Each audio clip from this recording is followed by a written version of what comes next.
Are you feeling this intensity, this intense energy that is taking place on our planet right now? There is no question that this feels like a time of chaos, and we're experiencing many emotions: frustration, anger, maybe sadness, confusion, fear. You're not alone.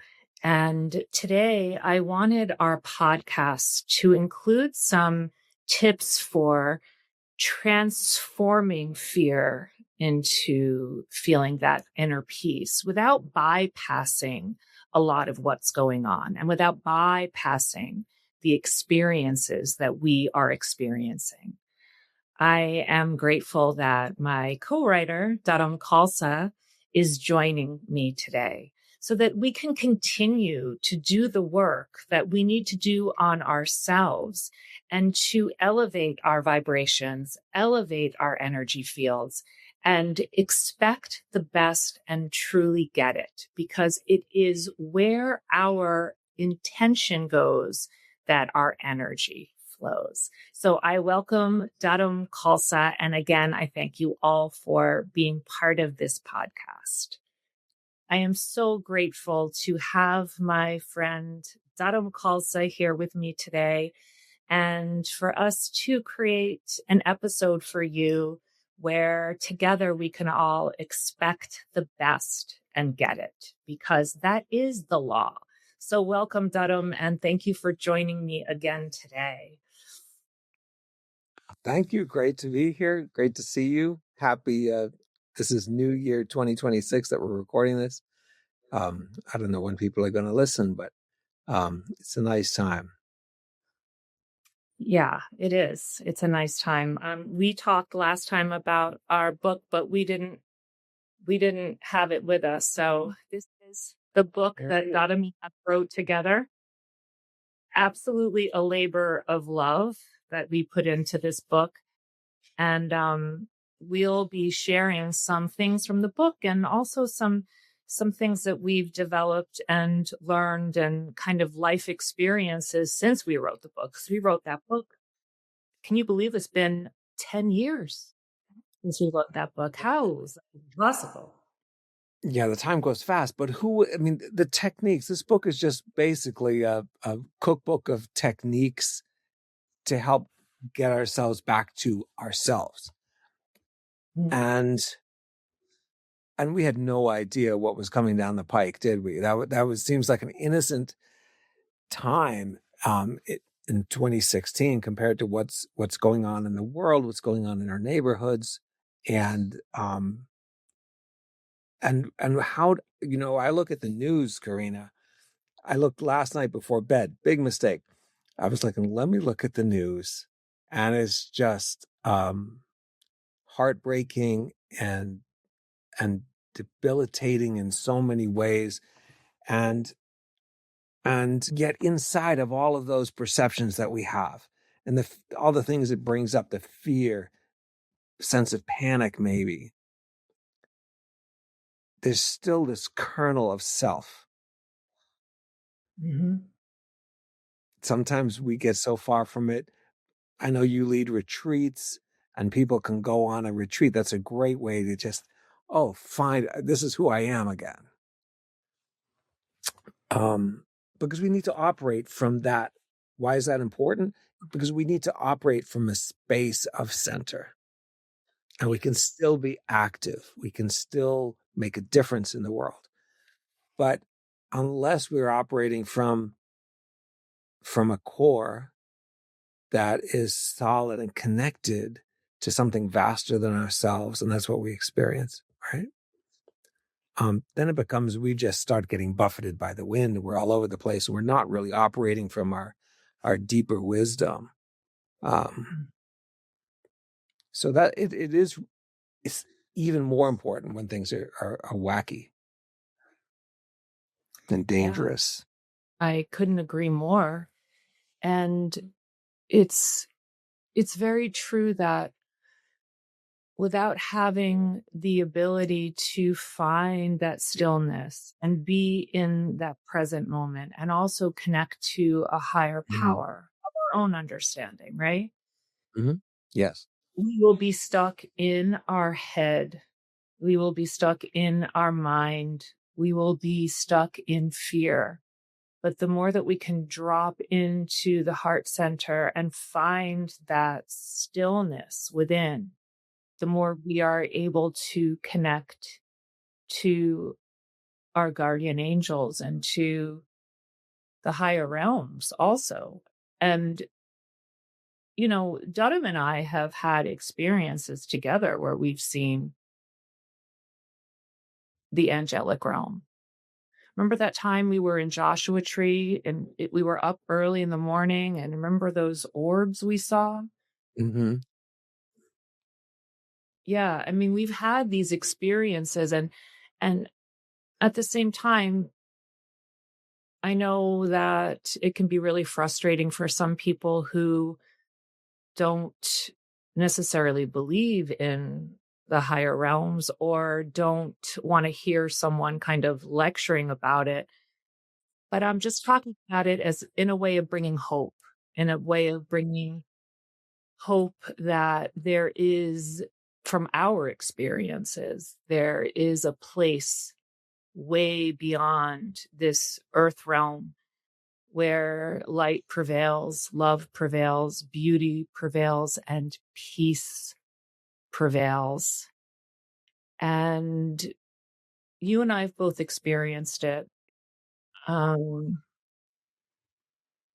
and, I wanted to share a story that I think will just kind of bring a little humor and a little bit of an awareness to this.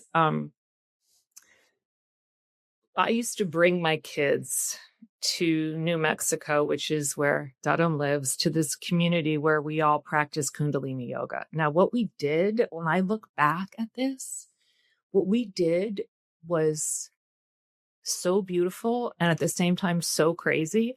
And my husband kind of just didn't really know everything that was going on in terms of that. He knew we were living in tents. He knew that we had porta potties. He knew we had to bring our own dishes and wash them. And he knew we were eating really weird food.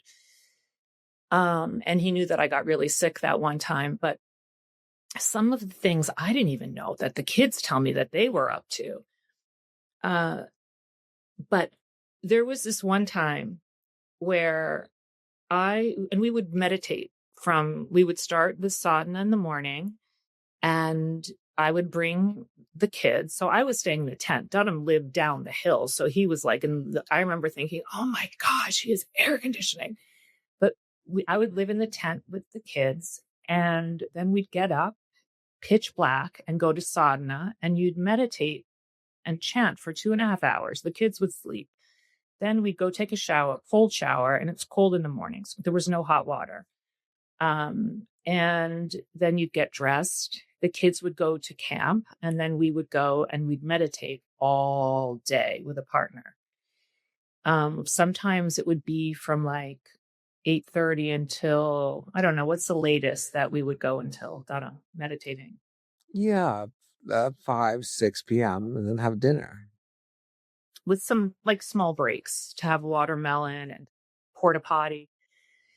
And so Everyone. right. And so this one day I was meditating and I started to feel really hot, and it was already hot, but then I started to feel like my throat was so sore. And so I had this really intense discipline, and you couldn't just leave the meditation because you're all lined up. It's all about sacred geometry. So you couldn't leave. And this sounds so crazy, but you couldn't leave the line because it would mess up the sacred geometry. So you had to hold your hand up, and then someone would have to come in and take over. And if one of the meditations was so hard, a lot of people would raise their hands. And then you wouldn't have enough people to take space. So you had to sit there. So I think this might have been a hard one where people were raising their hands, but I really felt so sick. So I raised my hand. I went to the wellness center and had a fever of 103. And then I got this horrible bloody nose. And somehow, I don't know, somehow you might have seen me leave the line, Dharm, or I don't know, but you came into the wellness center and I said, I don't know what's going on. I'm so sick. And then all of a sudden my wrist started blowing up and my ankle started blowing up. And actually this year, only Gabriella came with me. So my son didn't come this year and he's younger. So Gabriella was probably about 9 at the time. And I got so sick that we couldn't fly home. So we were staying at the Days Inn. And the Days Inn, this is after the whole thing was over. Gabrielle and I couldn't go home because I couldn't even turn a doorknob. And my husband couldn't get over in time because at that point from New York to New Mexico, you had to take 2 flights. It was a lot different than it is now. So we could not get home and I couldn't even close my suitcase. So we got a Days Inn and it was like luxury. Oh my gosh. We had an air conditioner. I had a hot shower. We had a bed instead of sleeping on rocks. And I was like, the Days Inn is paradise. Meanwhile, you know, I have a husband who doesn't even go to hotels unless they're like 5 stars. And to me, this blew away any Ritz-Carlton. I was like, the Days Inn. Perfect. Anyway, so I got so sick. We went to your house, Dharm, and I went on the couch and everybody was outside, like doing some more chanting and yoga. And Gabriella was having fun with the other kids. And then I got so sick that Dharm, you took me to Los Alamos Hospital. Mm-hmm. And I said to my husband, I'm really sick, but I'm in the hospital and they don't really know what's going on. They want to do a spinal tap. And anyway, they thought maybe I had West Nile virus. I thought I was some crazy bug bit me that while I was in the tent. And so my husband said, let me talk to the doctor. This is crazy. What's going on? You need to get out of there. I need to come. So I said, no, I'm fine. And meanwhile, I took a picture and my wrists were huge, my everything. And I was in pain, but I had transcended the pain because I was in such a meditative state. And I said, all is fine. It's great. It's fine. And the doctor said, we're going to do a spinal tap. And my intuition came in and I said, no, we're not going to do a spinal tap. Mm-hmm. I said, I'm not afraid of it, but I don't need a spinal tap. And he said, ma'am, we need to see what's going on with you. No, it's all fine. There's something moving through my body. I'm having a spiritual awakening. It's all, and they're looking at me going, this woman's insane. So then there are all these forest fires. And isn't there some kind of nuclear area in Los Alamos, Dharm? Oh, that is where, if you've seen the movie Oppenheimer, that is originally there because of the labs. The Los Alamos labs are where the nuclear bomb that was dropped on Japan, those 2 bombs were developed, and it continues to be really at the forefront of nuclear research and part of that research in making weaponry. So that's right there. That's where that hospital is. Little did I know is my body was, blowing up like a balloon and I was in like a nuclear zone and that there were forest fires that were getting close to that plant and it became national news. So there's my husband at home trying to distract himself from what's going on with me. Breaking news. Los Alamos Hospital is now evacuated due to forest fires that are getting close to the nuclear plant. I mean, you can't make this up. So he calls me. I answer the cell phone. What is going on? I said, what do you mean? I'm still here. I didn't know that the hospital was evacuated then, but then they said we're evacuating the hospital. So I was like, oh, okay. So then we went back and I went back to the Days Inn. And finally I was able to get on a flight and I got home. But, we were laughing because when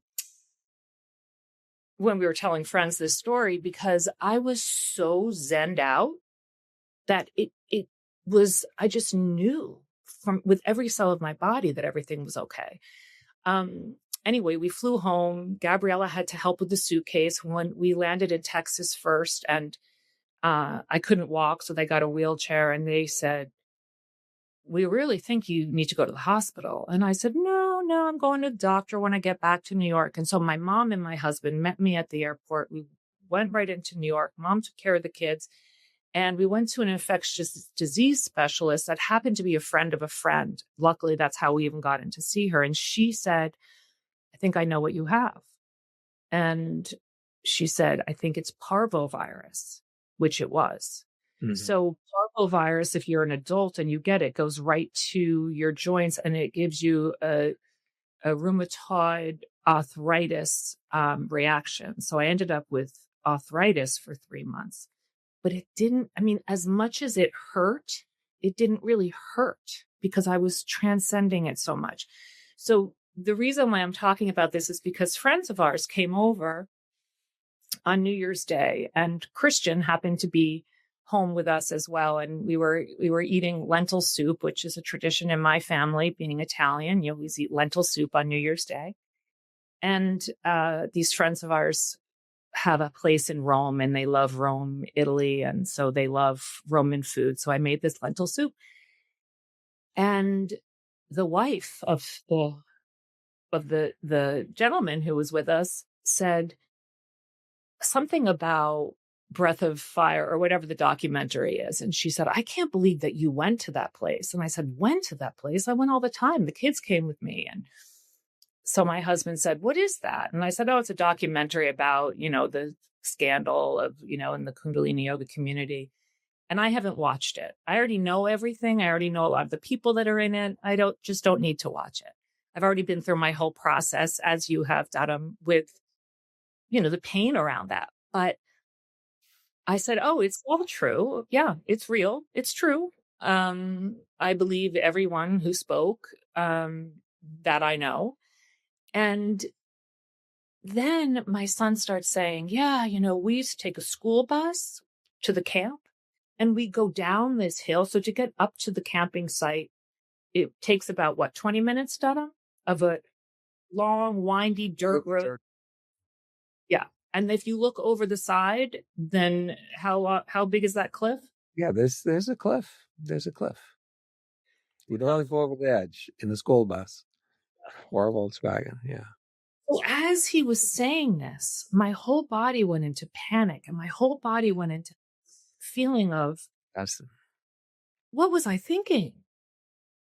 And really, what was I thinking? I can't believe the kids went on those trips. And I remember being a little bit afraid, but also checking in with myself and recognizing my fear. Because I, as a mother, have always had so much fear around my kids' safety, to the point where one time my husband and I took the kids to England to a wedding, and I was going to study with Guru Dev Singh to study Satnam Rasayan in Rome. And I refused to have my kids on an airplane without me. So I went back to England with them. And then the next day I went to Rome. And when I told people in Rome who were also familiar with this practice, they said, "Girl, you really need to work on that. You need to work on yourself." So I was very aware of that. But the point is, something happens when you get yourself into that meditative zone and you connect to the higher realms, where the fear goes away.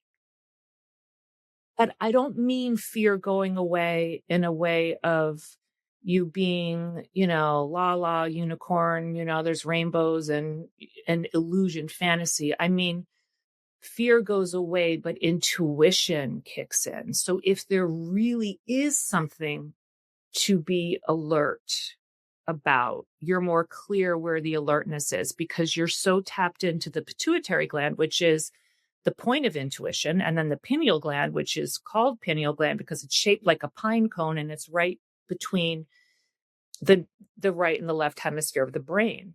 That little tiny pineal gland knows everything. And then you connect that to the heart and you move yourself away from distractions. And what we need to know, we know. What is fueling fear softens. It's not so loud anymore. That's what meditation can do for us. And I think that's what ends up happening. You go to a yoga class or you read a book like we wrote and start doing these techniques, which are simple, anybody can do it. And suddenly you realize, oh, and I don't know how that realization comes, but you suddenly realize there is more to this than what I was thinking about before this class, before I read this book yesterday, this morning. And now suddenly there's a new awareness that has somehow opened up within the parameters that we live in. There's people who are Christian, there's people who are Jewish, there's people who are Sikhs, there's people who are agnostic, there's people who are Hindus, and angels, no angels, this or that. And we have all that within us. I am absolutely certain now that all those, what seemingly distant realms are part of the magnificence of who we are. But so then we have these practices, right? And we enjoyed them. We liked them. Your husband liked. We all did it here. And you want to dive deeper. I want to find out more about what that is. And then you have this thing where the teacher, and we're seeing this now in the world of politics, when somebody is listened to, there's an old saying, power corrupts absolutely, right? I don't know how that happens, because hopefully I haven't gone down that path. And I think what that movie, that TV was about, Breath of Fire, was about how that power that you feel when you're teaching people and they have this life-altering experience, a beautiful experience that they're having, and you're the one gifting it, conveying it, speaking it. Yes. That Or really, they have an angelic experience and mm-hmm. you're bringing them, you're not really, but Yeah, you're the vessel there that is bringing in the divine energy. And then the student assumes that the power must be coming from us as the teacher, but and it's not. We are just very, creating it an accessible space for this angelic realm to come in. I mean, ultimately, each person is doing the work to open their heart and allow the love to come in. But maybe it's our voices. Maybe we are doing some kind of ritual to open, portals or whatever. But it's not us. And I think that for some teachers, or we see in politics too, for some people, whether it be that are in Washington, or even whether it be pundits that are speaking about Washington on the left or the right, there is an addiction to this power, right? Or an yes. addiction to clickbait, Mm-hmm. or an addiction to the money that comes in, or an addiction to being able to be the one that calls out this or that. And that is a very dangerous trap, I think. And I think you and I have both had those experiences where people have, bought us gifts or just been in awe. And we've had to say, oh no, it's not me. Or, people will say, you're an angel. And, well, it takes an angel to know an angel, because really we're all angels, right? Yeah. To not allow that to influence our ego, because we all have egos, and many of us are are wounded from childhood or from the past. But the healing of those wounds has to come from connecting to our own higher power and not looking for external validation. External connection and community is essential, but not to be the one on the pedestal. We're all on the same level. And I always say this, and I know you do too, Dottam. I might be teaching you yoga. I might be sharing some of these tips on finding Zen in your life. But trust me when I tell you, you could, give me a lot of golf pointers or, whatever it is. We're all good at different things, but it's not about becoming the powerful one. So go ahead. You were going to say something. Well, I mean, I think that becomes very seductive, and a lot of people somehow succumb to that seduction. Seductive in the sense of the power has a seduction to it. That sense of importance, self-importance. And man, isn't that annoying as hell? I mean, that is just those those guys who and I've met some other authors. Being on the other side of it and having so much compassion for that part of me that really Right. Okay, that's nice. I'll have the compassion for it, but you got to say no. I mean, you just got to, and the people have accepted that and then roll with it. And then it becomes this kind of out of control situation where you no longer, I think once those gates are open, and you see this because things are out of control and they're out of freaking control. You can see it now. And the same thing happens in that like what the movie was talking about. These teachers, priests, people in a position of power, and they just lose control. You gotta have enough self-discipline, and hopefully that comes from, in your practice, that comes from whatever you're connecting with. Otherwise, it's not working. What's the point? You got to be able to say yes to what is in an expanded sense from your own being, good and healthy and beautiful in a divine way, and no to what is harmful and exploitative. And that's what we saw, a lot of exploitation. I'm going to ask you, and I'm going to ask it for the audience, but also for the younger version of me. How do you know? Because for me, when I was in that cycle with my teacher,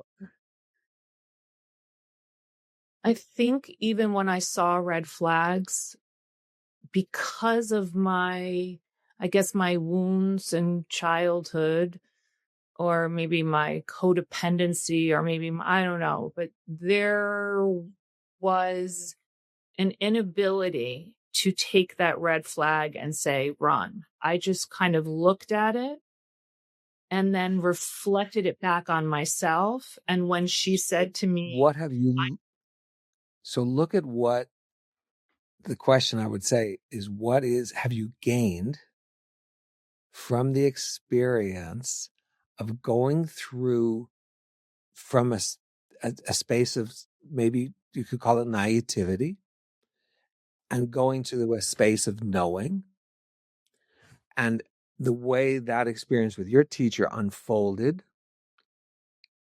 has given you, to me, my answer. I'm answering the question I just asked you, but you should really answer it, because I'll say in my case, going and doing these workshops, which, my goodness, yeah, you got to that Zen space and an ability to deal with all sorts of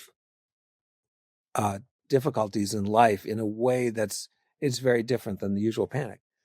But then when things unfolded and we saw through, and we saw the exploitation and the abuse happening, and we're able to come out of that and the pain of that. But what do you gain right now because now you're able to talk about it. You have the wisdom that you would not have had otherwise. Yeah. You have a wisdom you would have not had otherwise. Yeah. That's true. That is true. And I always say that the true teacher is within, and that we can learn from many different people, but it's about taking our power back. And I don't, at this point, I actually don't believe that we have any enlightened beings that walk this earth in physical bodies. Now, I know that in India, there are people who are close, or maybe other parts of the world, there are people who are close, but true enlightenment, like Jesus, Buddha, I think in order to survive, we have to have an ego. And for someone to be enlightened, they can never be alone. They have to be protected at all times. Because, for example, if some crazy crocodile walked in here, because I'm in Georgia right now, and believe me, there have been crocodiles that have walked into people's homes, and I was enlightened, Mm-hmm. would go up to the crocodile and say, "Do you want to have a little taste of it?" Right? Because that's what, when you're truly enlightened, you don't have the ego part that knows fear is there or knows to even be afraid. So in order to walk this earth enlightened, you have to be patted on all sides. And so maybe people who live in huts, maybe there is, but I have never met anyone truly enlightened. And I've seen many people in robes and in the garments, in the clothing, in the turbans, and the costumes, I call them, of enlightenment. But I always say, whoa, because, or the bishops, or whatever it is. I always say, whoa, I will not give my power away to any of these people. So that's a Because, good example, the clothing, because ideally that garb is there to remind one's own self of your own divinity. That's why a priest wears what he wears. But then the flip happens. That's why the Sikhs, we were wearing in 3HO, the white, or a monk. It's actually a giving up of, some fancy clothes, and so you just have this garb which is there for a godly reason, right? But then something happens, because then what you're talking about is other people start saying, "Oh, that's a special person because they're wearing that and they have done that work." And as much as the work, all those years of meditation, should be honored. Absolutely. I mean, it's impressive, but that's just an ego thing. You're right. It's not about being a big shot. I know guys who's an Olympic, champion, because it works hard to or exactly. even someone win, just who's even has that capacity. We honor them. Or when we see a play or we hear someone singing and they sound like an event, right? Yeah. We honor them, but we don't give our heart and soul and power to them. And so that happens internally. One starts wearing the garb for one reason, which is very humble reason, and then it switches into this ego thing. Mm-hmm. Look, I can be a monk with this sweater. It has a monk hood. See? Yes. Dharm used to wear a turban every day. Yeah. A house turban, which was the little one you used to wear, and then that big one that you used to wear when we were teaching. And I've always been a rebel, though. I remember one time that you and I were teaching on the main stage in New Mexico at summer solstice. And you got in trouble, yeah.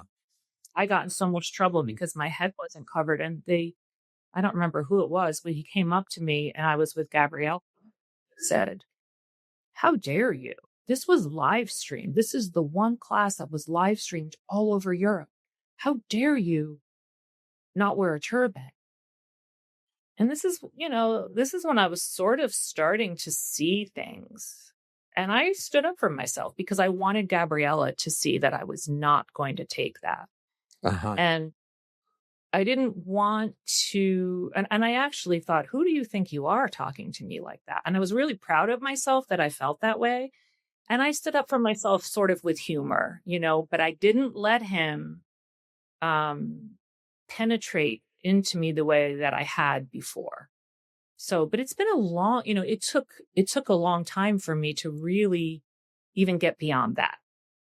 To where I am right now, where I would never let someone even talk to me a little bit. Like I would kind of look at them like, oh, self. These difficulties that you work through, Yeah, bring us. I mean, and I'm not advocating for abuse or pain at all, because I do believe there's all that wisdom that one gains can be taught in ways that is not required, but that's because of the ego of the teacher. I was just, but ultimately connecting with something beyond ourselves, which is this divine will. There's so many different words, and I don't want to get caught up in that, but obviously I think there's something that animates us, this body. And in the Hindu tradition, they say Krishna was incarnated. Krishna took an incarnation. You talk about all these faiths have somebody who took an incarnation. From will took the Maya of the incarnation, the physical, and in the Maya there becomes all those things that you're talking about, is the ego and the need for survival, the need to eat, the desire. That's in the Maya. But in the other realm, in the spirit realm, which is what is making it, is the realm of will. I can think, oh, I want to lift this glass of water here. I can think it. My will is to, and then in the physical realm, there we go. How does that happen? How do we go from will, from spirit to the physical? So when you're, I was just going to say, where our attention goes and our intention goes, and our intentions. Mm-hmm. And so let's bring this back to how what you did last night, watching the news before we go to bed, can create nervous system deregulation and other things that we do instead, because that's what we nervous. But so if my intention and my attention is going to go to all the things that are wrong in the world, then all my energy is going to go there. Not that complacency is the way, because I don't believe in that. I think we need to be very aware, and we need to be the change where we're called to be the change as well. That's very spiritual in its own way. But there's a balance. And what are some things that you recommend that people do to find their inner peace in times of fear? The reason I love yoga is that it works for that. And take any of these practices and bring the breath into it, brings the breath connects us with that peace. And the other thing is the music. There's beautiful spiritual music that I don't know what the magic of that music is, right? But it really does change us. And you have to do it. So I was thinking about that last night. Okay, Now I'm all wigged out, reading about what's going on in this country and other countries. Now I'm all wigged out. What do I do? Right? I don't want to go to bed like that. There's nothing that I can do in my living room or my bedroom that's going to change any of what I said. But I don't want to go to bed with that anger, with that blame. It's your fault. It's your darn fault. Da da da da da da da. Because it's toxic to me. Mm-hmm. Right. So how can I get out of that so I can be effective? And maybe the next day I wake up, or what can you do? Figure out what you can do, but have that decision come from a space of center, not to just go fly off the handle, they call it. So to me, I always go to breathing consciously. As soon as you watch, and we talked about this last time, as soon as you notice that you're breathing, flips the switch. Now, what about when someone is very triggered and they go into their breath and they're still acting? They're still not able. Yeah, doing it regularly helps get there. It's tough. It's not that easy. I shouldn't say it's that easy. And I've been doing this for long time. So for me, I guess I can just slide right into a space that I'm familiar with. And still working on, I will say. It's not like there's some magic that I have. But I will say that doing a steady practice, whatever it is, the gratitude work, we talked about it last time. When you wake up, think about all the things, take 3 minutes. Doing something is infinitely better than doing nothing. And then you do that on a regular basis. So throughout the day, don't do it driving. Just notice your breath. Oh, it's coming in through my nostrils. It's flowing through my sinuses into my lungs. And what we talk about is to notice that isn't just breath. It's carrying energy that animates, that enlivens us. And as soon as you notice this, if you're watching this now, right? It's almost instant for me. But you got to practice though. You do. I'm looking at a beautiful butterfly right now too. She just showed up because of this energy, right? We from this place of softness, there she goes. We attract everything we need. So that's synchronicity. Yeah. Chaos doesn't do anything for anyone. And again, I'm not saying that we should avoid it all. We need to know. We need to feel to heal. We need to know what's going on in the world. But to learn how to not bypass, but transform, because we can't bypass transformation, to learn how to, it's like exercising, our heart rate's up. What we want to do is we want to be able to drop it quickly, right?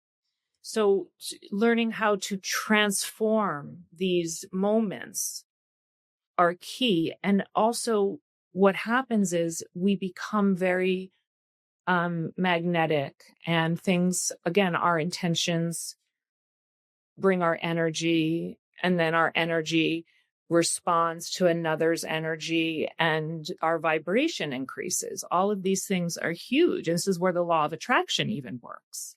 The law of attraction doesn't work from the chaos. It's just the opposite. And again, going to sleep last night without doing your breathing would have caused you to sleep with, some contractions and tightness. And it would have caused what you brought up about the butterfly.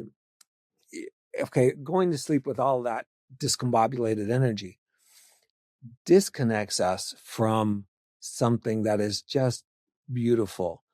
And in that beautiful expanded self, what I was calling core, when we get to our core and that we remember that kernel of peace, of light, whatever you want to call it, inside, then another amazing thing happens is that we realize that light is connected to all the points of light around us. It's connected to the whole universe in a very speedy, zippy, instantaneous way that I can't explain scientifically, but that's the synchronicity. It's something Carl Jung talked about, is how this synchronicity comes in people's lives. So I believe that it's not about avoiding at all. It's actually about connecting in a deeper sense. And that deeper sense connects with other people as well, because that core of light within your being connects with the core of light with somebody else's being. And that's incredible. That's one of the most beautiful things, because then suddenly we're beyond ourself and we realize, oh, I'm more than this. I am you and you are me. What a beautiful thing to experience. Oneness. To be one. And in the panic and in the, I read the news and I just want to throw something at the television. We disconnect. We no longer have that ability to connect human to human, person to person, or with what you call angelic realms, or that space of spirit beyond ourselves. We start to disconnect. Now, how is that effective? It isn't. So it's still about listening. It's about doing, working for peace, working for sanity in the world. I'm a firm believer in not disconnecting from that, but you can do it from a space of calm, of peace, of center that is connected to something beyond ourselves. I'm calling something beyond ourselves. I should call that some acronym or something. Yeah. Something beyond ourselves, or, the angelic realm, the higher realms, the divine,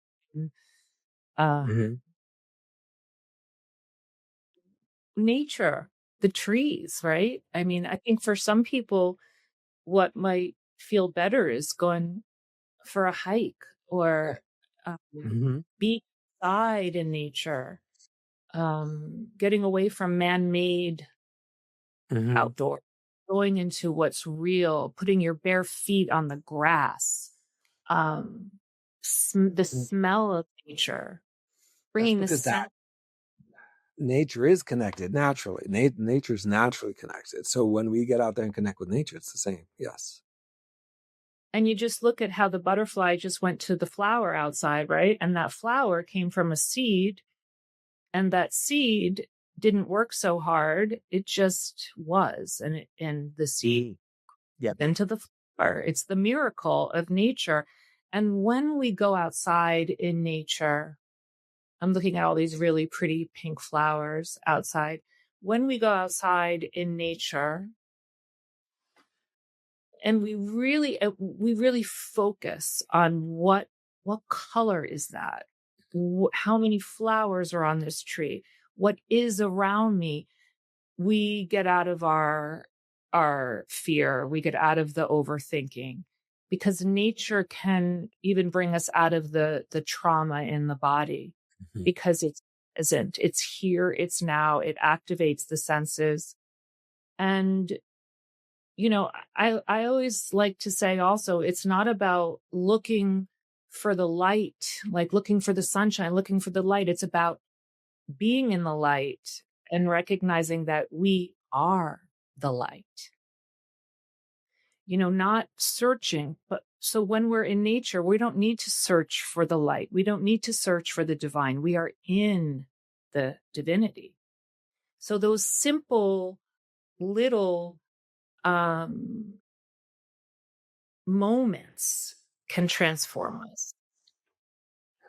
Yeah, I think that's absolutely true. And I'm thinking about the moments that I've had, outdoors, hiking on a mountain, lying on a rock, getting the feet in a stream, and that connecting with nature is very much like connecting with another human being. Some people have, so it's something beyond ourselves. something vast. Beyond ourselves. That's not another human being when it comes to the spiritual aspect. But connecting with others is also key, as long as it's a mutual connection, right? And that's what community is. And I love being with like-minded people. I love sharing my heart. I love receiving other people's vulnerability and hearts. And that to me is part of my survival. That's something very important to me. But again, it's not about looking at that other person as elevated or, better, more than. It's about being social creatures that thrive on connection. And that being said, Dharm, I would love to have you back again. And I just think that you and I together can share. I think we can share a lot more. This is just the beginning of just from our own experience of being yogis since we were young and going through our own very difficult situations and seeing what works and what doesn't. I think we can share a lot with others. So I would love to have you back. And I really thank you for being here and thank you for being in my life. You are someone so special to me, and you're very important to my whole family. It's really a pleasure to work with you and dive into these discussions. So thanks for having me on. With gratitude to Dharm and all of you who were here today, we will continue to share the greatest tips that we know for keeping our nervous system regulated. And I promise to not bypass the things that we're experiencing, the things that are going on in the world. But I'm a firm believer that slow is the way and slow is okay. The faster the world is moving, the more we need to slow down. Otherwise, we just get on that wheel as well. And we know what happens when we're circular. It's about being and being present and doing the things that help us to feel regulated and help us to find that inner peace. Please subscribe to the Karena, Virginia podcast on YouTube if you've not subscribed yet. And that way you will know when a new podcast is released. You can also follow along on Spotify and Apple, and I am now uploading them on Substack as well. So grateful for all of you. To be continued, and make it a beautiful day wherever you are right now.